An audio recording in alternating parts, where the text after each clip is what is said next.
They assumed I'd roll over, that a man in my position would take the insult, the buyout, and vanish quietly. But when you're the architect behind the technology generating 87% of a company's revenue, and someone tries to strip it all away, you don't walk away. You make them pay for every miscalculation. I'm Malcolm Reeves. At 34, I became Tech Corp Industries' youngest ever head of innovation. Briella Morgan didn't care. To her, I was just an obstacle between her family and total control. The morning it all shifted started normally. 7 a.m. at Tech Corp's Boston headquarters, espresso in hand, finalizing the demo for our neural processing system. Floor-to-ceiling windows framed the Charles River under a crimson sunrise. The view I'd earned through 7 years of breakthroughs that turned Tech Corp into an industry powerhouse. Then I saw her. Briella Morgan stood in the executive suite, surveying the innovation floor like conquered territory. Designer suit, auburn, hair, and an expression that screamed she'd never been told no. "That's the CEO's daughter," Eric, my lead engineer, whispered. "Briella Morgan. Word is she's being installed as Chief Strategy Officer." Her gaze locked onto me, swept from my face to my worn sneakers, and she smirked. Heels clicked as she approached. "Malcolm Reeves," she said, voice dripping with condescension. "I've been reviewing departmental structures. You're leading the neural processing initiative?" "That's correct." She stepped into my space, perfume sharp and expensive. "Interesting. My father expected someone more established. You seem young for such responsibility." Eric tensed. I kept my voice calm. "Ms. Morgan, my age has no bearing on my ability to architect the systems generating $840 million in annual revenue for Tech Corp. If this is your first time here, hit subscribe so you never miss another powerful story, and let me know your thoughts on today's one in the comments. I read every message." "Revenue from company resources," she corrected, inspecting her nails. "Let's not confuse teamwork with individual contribution. The 8 core patents I hold personally suggest otherwise. Every breakthrough traces back to frameworks I built." Her smile turned predatory. "Patents developed here, using company time and equipment. We're implementing organizational changes. The board wants clearer ownership structures." "Ownership, corporate code for theft." "The IP agreements are clear. My patents were filed independently and licensed to Tech Corp under specific terms. Agreements can be renegotiated." She waved a hand. "Men in your position should focus on execution, not legal complexities. Leave strategy to people bred for it." Silence fell. Every engineer froze. Eric looked ready to lunge. I smiled coldly. "Ms. Morgan, I hold 8 patents covering every critical component of Tech Corp's flagship tech. I personally coded 73% of the neural architecture your family's fortune depends on. So when you tell me to stay in my lane, remember, I built the highway you're trying to drive on." Her face flushed. "Mr. Reeves," she hissed, leaning in, "my father owns this company. Be very careful about your tone. I have an excellent memory for people who resist progress." After she stormed off, Eric exhaled. "Malcolm, that woman is dangerous." I pulled up my patent documentation. "Then we'd better be ready." I spent the day backing up everything. Code, docs, and emails. Call it paranoia or preparation. When people like Briella feel threatened by competence, they strike without warning. 4 weeks later, I learned what organizational changes really meant. It was 11:30 p.m. on a Tuesday. My security alerts fired, unauthorized access to my restricted servers, extraction protocols running. I traced it to Colin Hayes, a junior dev with 0 clearance. Security footage showed him hunched over a terminal in the West Wing, with Briella standing behind him, arms crossed, watching. My blood ran cold. I screen-recorded everything, files accessed and algorithms copied. They weren't auditing. They were stealing 7 years of innovation to claim as Tech Corp property. The next morning, I was summoned to an emergency board meeting. The room was packed. Briella, her father Richard Morgan, the full board, and sharp-suited strangers who reeked of hostile takeovers. "Malcolm," Richard said flatly, "we're accelerating the launch. Market conditions demand speed." Briella smirked. "Technical audits revealed dependency issues." "Dependencies?" "The architecture relies too heavily on externally controlled assets," she said, sliding a document across the table. Tech Corp requires full ownership of all mission-critical components. I opened it. A patent transfer agreement demanding I assign all IP rights to Tech Corp for $75,000, an insult wrapped in legal paper. These patents were developed independently before my employment here, I stated, pushing the papers back. They're licensed to Tech Corp under clearly defined terms. That arrangement has worked perfectly for 4 years. Arrangements evolve, Richard interjected. We're announcing a $3 billion product launch. We cannot maintain external dependencies. External? I laughed, but there was no humor in it. I'm your head of innovation. There's nothing external about my contributions. Actually, Briella leaned forward with barely concealed satisfaction, we've been developing alternative frameworks. Your cooperation is becoming optional rather than necessary. That's when everything clicked. The late-night data theft, Colin Hayes, the sudden urgency. They weren't building alternatives. They were attempting to reverse engineer my work, creating derivatives they could claim as company-owned property. That constitutes patent infringement, said quietly. My legal team would be very interested in that approach. The room went deathly silent. Richard's expression hardened. Are you threatening litigation, Mr. Reeves? I'm stating legal facts. The neural processing system runs on my patented technology. You cannot launch without proper licensing, and you certainly cannot replicate it without violating federal intellectual property law. Briella slammed her hand on the table. This is exactly the attitude problem I've been documenting. You seem to forget you're an employee here, not a partner. And you seem to forget that employment doesn't equal ownership of independently developed intellectual property. I stood, gathering my materials. I need to consult my attorneys before proceeding further. The launch is in 5 weeks, Richard's voice carried a clear threat. We need this resolved immediately. Back in my office, I immediately called my IP attorney, Leonard Cross. Leonard, we have a serious problem. They're attempting forced transfer while simultaneously stealing my code. Do you have evidence? I forwarded him the security footage, crystal clear documentation showing unauthorized access to protected systems. Malcolm, this is actionable. If they launch using your technology without proper licensing, you're looking at minimum damages of $600 million. I want additional patent applications filed immediately on every variation and improvement I've developed. Lock down everything. That'll corner them completely. Leonard paused. Are you prepared for full corporate warfare? I thought about Briella's smug expression, her father's threats, and the assumption that I'd simply surrender everything I'd built. Absolutely. Let them feel what it's like to have everything stripped away. The next 72 hours were a strategic masterclass. I spent an entire weekend securing everything, not just the code, but every email, every time-stamped document, and every piece of evidence showing my innovations were mine alone. I encrypted everything and distributed copies to 3 separate secure locations, including Leonard's firm. At 2:45 a.m. Monday morning, I implemented my counterstrike. I deployed an authentication update to the core architecture, nothing that would break existing functionality, but I added security layers that only I could fully access. Think of it as changing every lock in a building you constructed. They could still use the front entrance, but any attempt to claim ownership would reveal they didn't actually control what they thought they did. What did you do to the system? Colin Hayes cornered me that morning, panic written across his face. Half the development modules are locked down. I sipped my coffee calmly. Security enhancement. Given the recent unauthorized access attempts, it seemed prudent. You know, the ones from last Tuesday at 11:30 p.m. His face went pale. We both understood I had documented evidence of his criminal activity. Briella? I don't care what Briella made you do, Colin. You accessed restricted systems without authorization. That's a federal crime under the Computer Fraud and Abuse Act.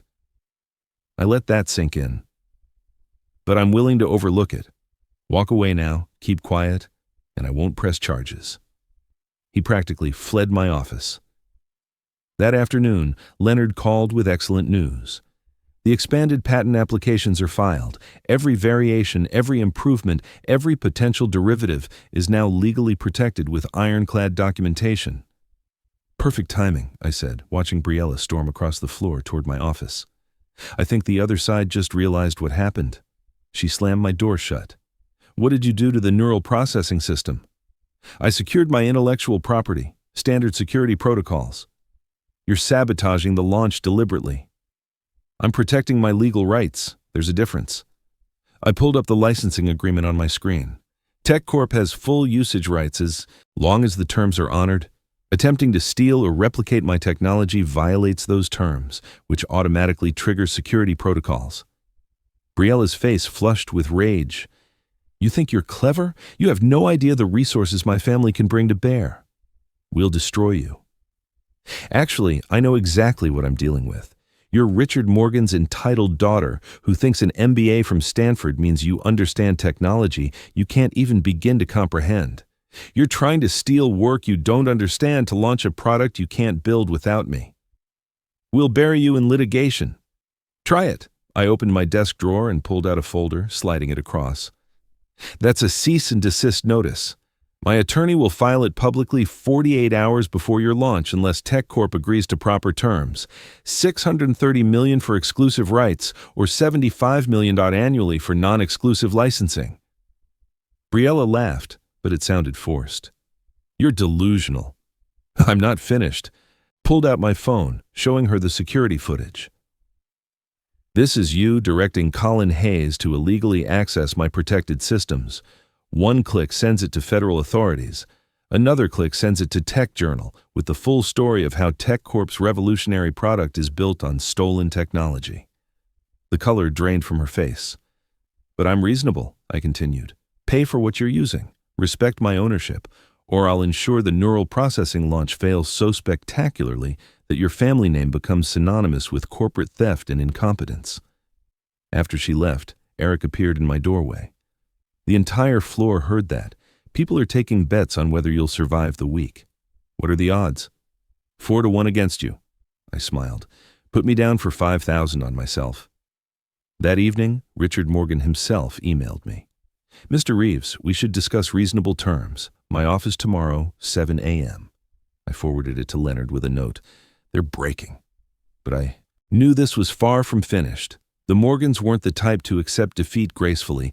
They'd come at me from another angle, and I needed to stay 3 moves ahead. The 7 a.m. meeting was an ambush disguised as negotiation.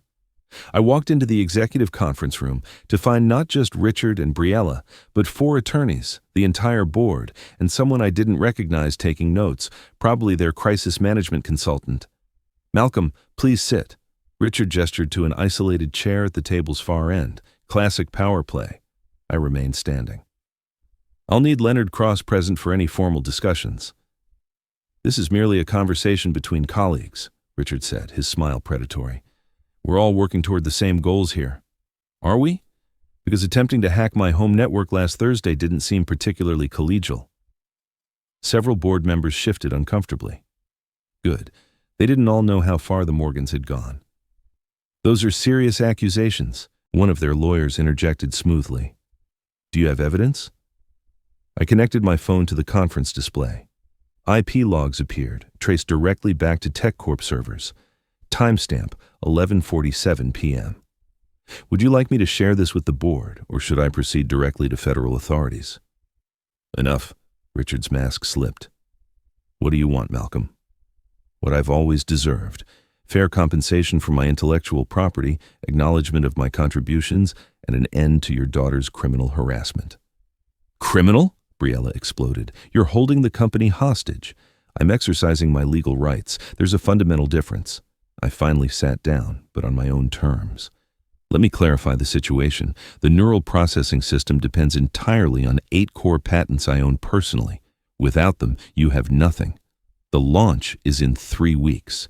Either pay for legitimate licensing or explain to investors why your revolutionary technology suddenly doesn't function.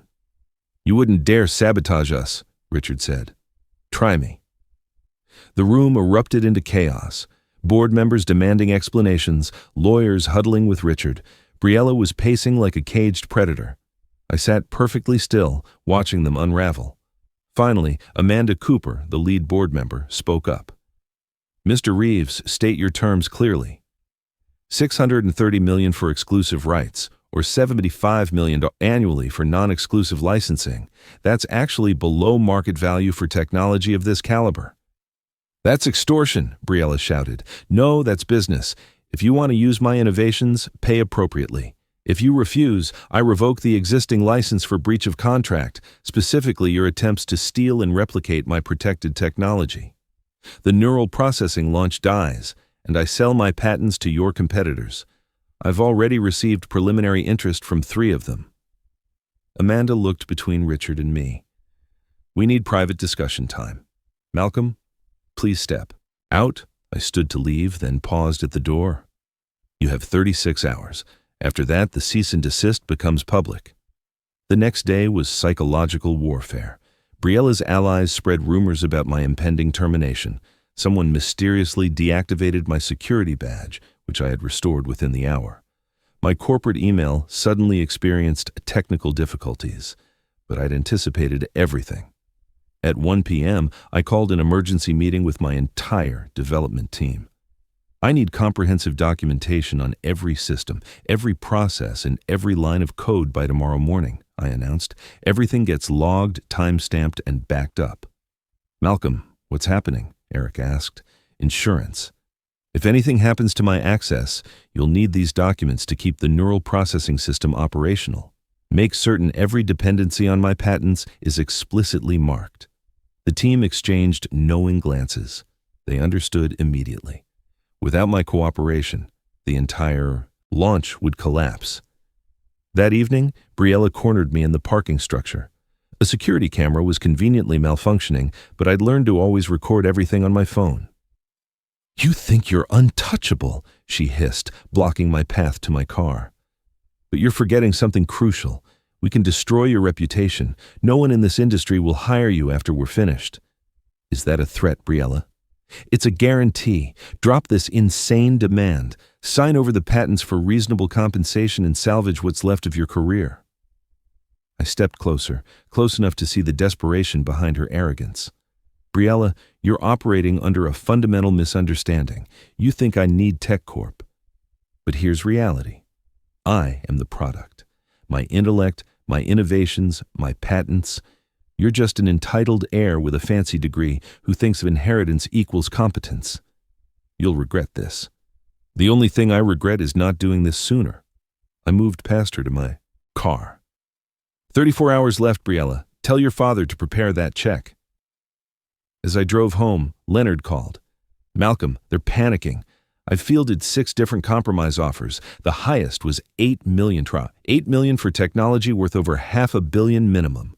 They're insulting us. They're testing boundaries. Stay strong. They need you infinitely more than you need them. He was right. But as I pulled into my driveway and noticed the same black SUV I'd seen that morning parked across the street, I realized the Morgans weren't surrendering without one final fight.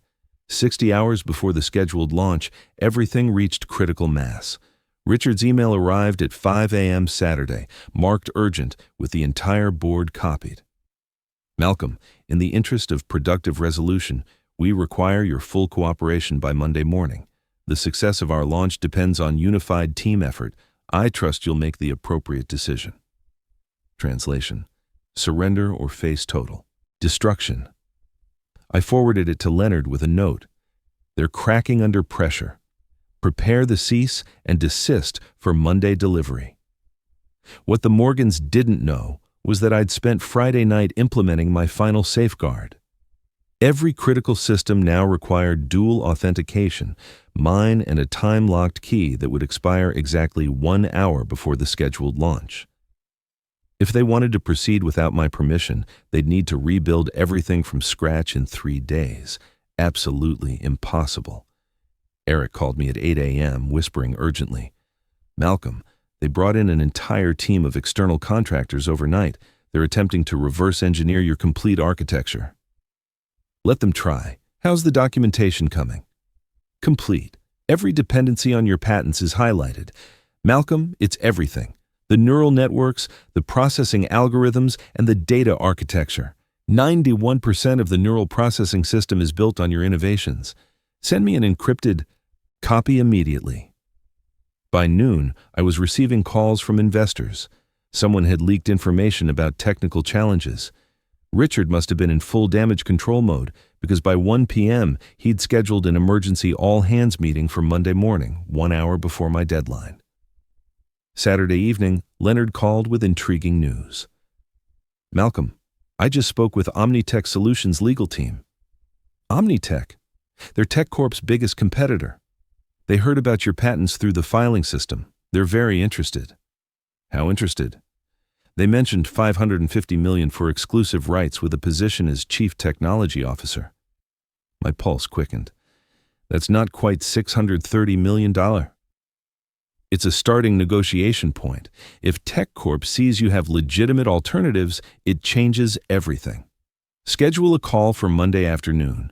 Make certain it's on my public calendar where TechCorp can see it.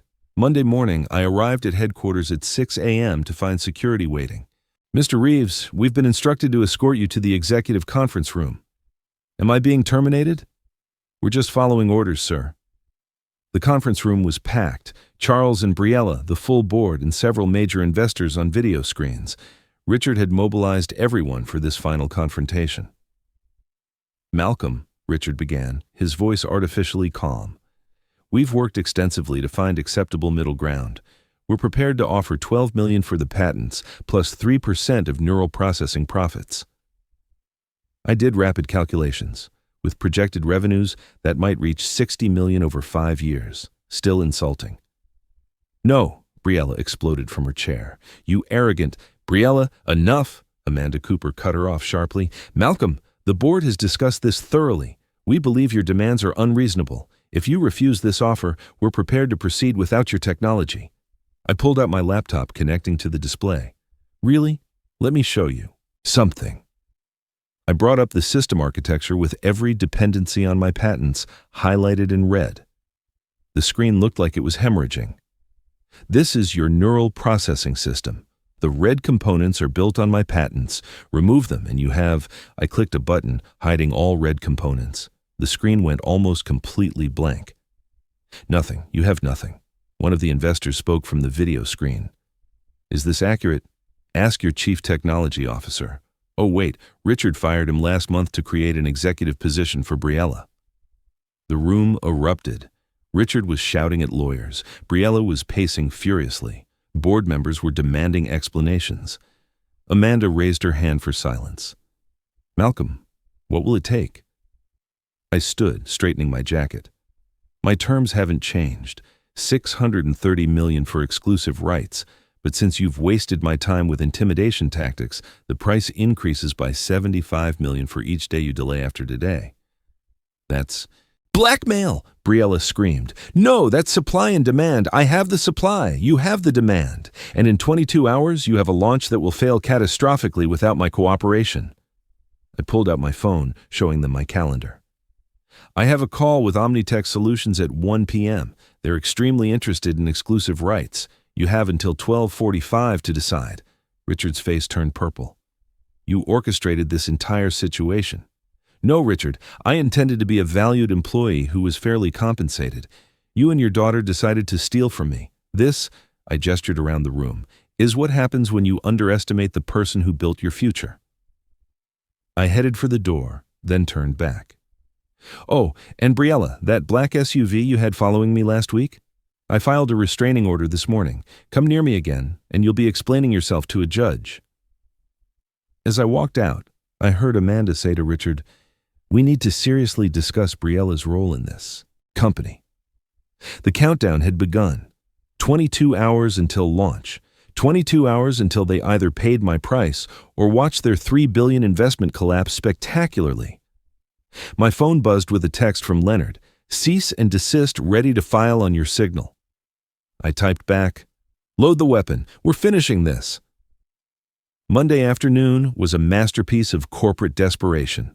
At 12:20 p.m., 30 minutes before my Omnitech call, Richard and Briella burst into my office with their lead attorney.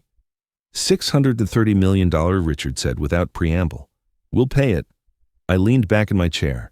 "The price is now $705 million. I told you it increases $75 million per day." Briella's face contorted with rage. You said after today.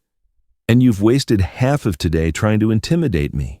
The offer stands until my call starts in 25 minutes. This is insane. Briella slammed her fist on my desk. Father, we cannot let him. Shut up, Briella. Richard's voice was ice. For the first time, I saw him look at his daughter with genuine disgust. Your incompetence created this disaster. Their attorney stepped forward. Mr. Reeves, we need time to draft proper agreements. I have a purchase agreement template right here. I pulled out a folder Leonard had prepared. Sign it now. Wire the funds within 6 hours, and the neural processing launch proceeds tomorrow as planned. My phone rang. Omnitech, right on schedule. I let it ring twice. Answer it, Richard said, testing my resolve. I picked up, putting it on speaker. Malcolm Reeves speaking. Mr. Reeves, this is Jonathan Wells from Omnitech Solutions. We're prepared to offer $600 million for exclusive rights to your patents, plus a $30 million signing bonus and the CTO position. Briella went pale. The attorney started sweating. That's an intriguing offer, Mr. Wells. Can you send formal documentation? Already in your inbox. We can close by the end of business today. I'll review it and respond within the hour. I disconnected. The room was silent except for the air conditioning. Richard picked up the pen. $630 million. We maintain confidentiality and you ensure the launch succeeds. $705 million, I reminded him, and I want Briella removed from any oversight of the neural processing division or my team. Father and daughter locked eyes. Years of disappointment and failed expectations passed between them in that moment. Done, Richard said and signed. Briella stormed out, but not before turning back. You've destroyed everything. No, Briella, I just refuse to let you steal it. By 5 p.m., the wire transfer was confirmed. $705 million. Leonard called it the largest single patent transaction in industry history. At 7 p.m., I was back in the office, preparing for the launch. My entire development team was there, running final checks. The atmosphere was electric with anticipation. Malcolm, Eric pulled me aside. Briella's been clearing out her office. Word is she's being reassigned to the European division, indefinitely. Couldn't have happened to a more deserving person. At 11:30 p.m., I stood in the server room watching the final systems check. Everything was green. My authentication keys were active, the patents were legally transferred, but with ironclad protections ensuring I maintained technical oversight. My phone buzzed with a message from Richard. The board wants to discuss a new position for you. Chief Innovation Officer with board seat. Interested? I smiled and typed back, let's see how tomorrow goes first. Tuesday morning, 6 a.m. The neural processing launch event was being broadcast globally. Richard stood on stage, confident and commanding, with no sign of yesterday's desperation. Briella was nowhere to be seen. Ladies and gentlemen, today, Corp Industries revolutionizes artificial intelligence. I watched from my office as the demonstration began. The system performed flawlessly. Every algorithm, every process, every innovation I'd built, executed perfectly. The audience gasped at the capabilities. Stock price surged 27% within the first hour. Technology publications were calling it the launch of the decade. At precisely 8 p.m., I hit send on an email addressed to the entire company. I announced that Corp had officially secured exclusive rights to my patent portfolio for $705 million, a move that guaranteed the future success of the neural processing system. I framed it as a bold investment in true innovation and a clear statement that real contributions would finally be acknowledged and rewarded. The reaction was instant. The office buzzed. Employees stood up from their desks, staring through the glass walls of my office. Applause broke out. Eric looked thrilled. Moments later, Amanda Cooper stepped into my doorway. She raised an eyebrow. That was a bold move, Malcolm. It wasn't about power, I replied calmly. It was about taking back what was always mine. She nodded. The board is furious. Over the price tag, but they can't deny the results. The launch exceeded every expectation. Then she added, almost casually, Briella has been permanently transferred to our Dublin office. And Richard, well, he's already trying to spin this as his master plan. Amanda gave a knowing smile. But deep down, he knows exactly who won. I turned my gaze toward the Boston skyline, the same view I'd admired since my first day. Everything was different now. I was still building, still innovating, but this time with $705 million behind me and the respect I'd fought for. They believed I was just another employee to manage. They were wrong. 3 weeks after the launch, I made my final move. During that time, I watched Tech Corp's stock skyrocket, read glowing headlines about the technology's impact, and ignored Richard's increasingly frantic attempts to lock me into a long-term deal. The Chief Innovation Officer contract sat untouched, its compensation package growing, more generous by the day. But my decision had already been made the moment Briella tried to sabotage my workout out of pure spite. On a bitter Thursday morning, I walked into Richard's office for what would be our last conversation. He slid the contract across the desk. "Ready to sign, Malcolm? $7 million base salary." "I'm actually here to resign." His face went pale. "You can't be serious." "Effective immediately. HR has my resignation. The systems are stable, the team is trained, and I'll consult remotely through the end of the year as agreed." He stood up, pacing. "Is this about money? Tell me what you want." "This was never about money," I said evenly. "It's about respect. You saw me as something to control. I'm done playing that role." "So what, Omnitech?" he snapped. I smiled. "No, I'm launching my own company, a next-generation AI firm. And the patents you bought? They're already outdated compared to what I'm building." Now, his anger flared. "You developed that here. On my own time, my own equipment, my own resources. Legal's already confirmed it's completely mine." I showed him my phone, an article set to go live within the hour. Former Tech Corp innovation leader Malcolm Reeves launches new AI startup with $65 million in seed funding. $65 million, he whispered. "Turns out success opens doors, especially when you've got $750 million backing your name." He collapsed into his chair. "Tech Corp needs you." "Tech Corp needed to respect me," I replied. "That window's closed." As I turned to leave, I added one last thing. 4 of your top engineers already accepted offers. Eric starts Monday." "You're poaching our talent." "No, I'm offering them what you never did. Credit, ownership, and the freedom to build without someone stealing their work." I walked out of the office, out of the building, past the view I once loved. My car was waiting, paid for with the first patent transfer. My phone didn't stop buzzing. Eric couldn't wait to start. Leonard confirmed the incorporation papers, CEO officially. Omnitech reached out about partnerships, but the most satisfying notification arrived at 3:47 p.m. Tech Corp shares dropped 21% following the departure of key technical leadership. By week's end, major clients were calling me directly. Venture firms lined up for Series A. Briella's LinkedIn quietly changed to "Open to Opportunities." 6 months later, my company was valued at $1.2 billion. We had contracts with 9 Fortune 500 companies, including several that followed me from Tech Corp. My technology made the old neural system look obsolete. On the anniversary of my first meeting with Briella, Richard emailed me, "You won. Congratulations." I never responded. Late some nights in my CEO office overlooking Boston Harbor, I think back to the moment Briella looked at me like I was disposable. She mistook youth for weakness, employment for replaceability, ownership for entitlement. She was wrong. That $705 million wasn't revenge. It was tuition. A lesson in never underestimating the person who holds the leverage. They wanted the golden goose.